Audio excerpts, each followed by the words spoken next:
What's up, YouTube? It's your boy D-Bros coming with another video. Today we're gonna be pulling the engine out of the Monte Carlo. I have a 350, maybe 383 stroker, maybe something else, I don't know. But we're gonna pull that out and then later on we're gonna see what that is. Take a peek.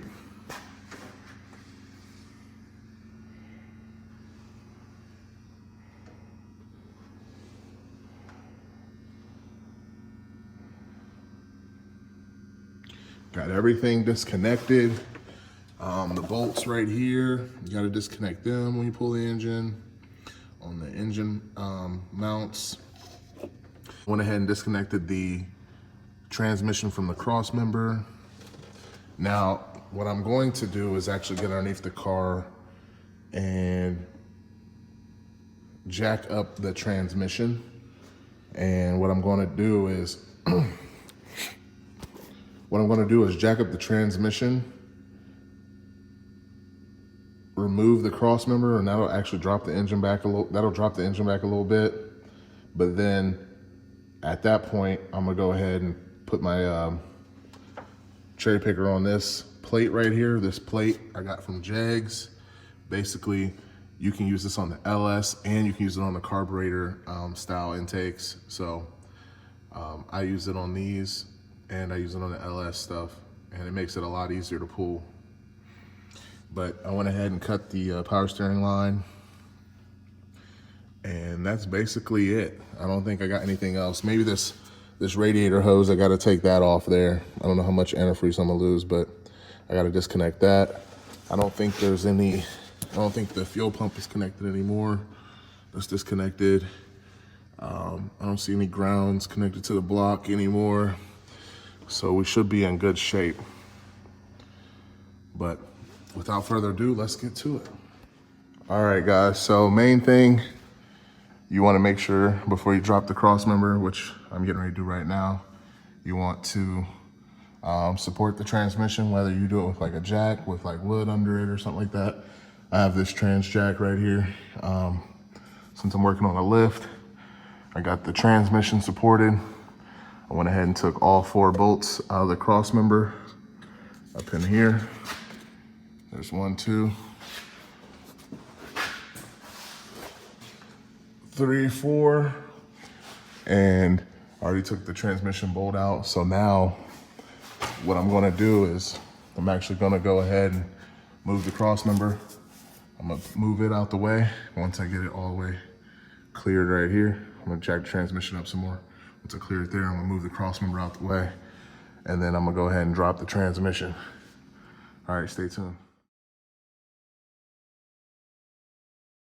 All right, guys, so we're at the point now. I just went ahead and disconnected the radiator hose, transmission lines, cut the alternator wire here. Still got the main terminals. TB cable, I believe, is still connected to the transmission. What else? Throttle cable still connected to the car, but it's not on the engine anymore. Like I said, the power steering line is disconnected. We should be clear to go ahead and lift the engine up. I used a bucket underneath, just a laundry bucket, to catch all the transmission fluid.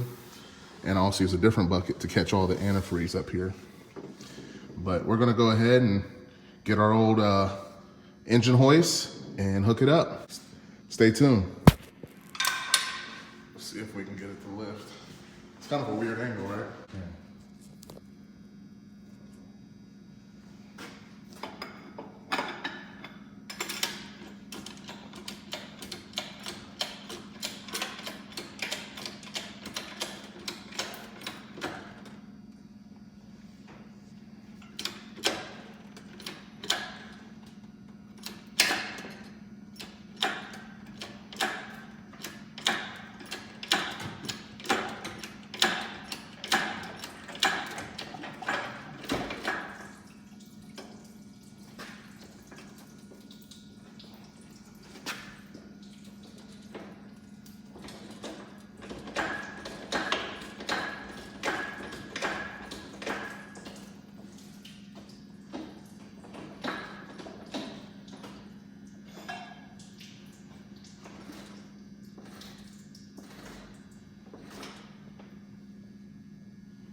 right, so we're pretty close to the radiator, but I think we're gonna clear.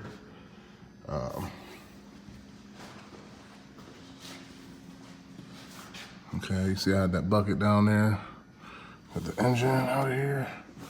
Make sure this fuel line is not cut up or anything. All right. Do not what? I don't even know what that is. All right, let's keep it rocking. All right, guys, so let's take a peek at what we got here. Oil pan is not on there. It's got a decently new oil filter. It appears we have a 200 4R. It has the BOP bell housing and the Chevy bell housing, so it's like dual pattern, which is cool because you can use this on the Oldsmobiles, the Pontiacs, Cadillacs. They have like the big blocks or whatever on them. But yeah, got it up out of there. We're gonna go ahead and move forward and drop it down before something happens. But now we can go ahead and start thinking about getting this LS in here.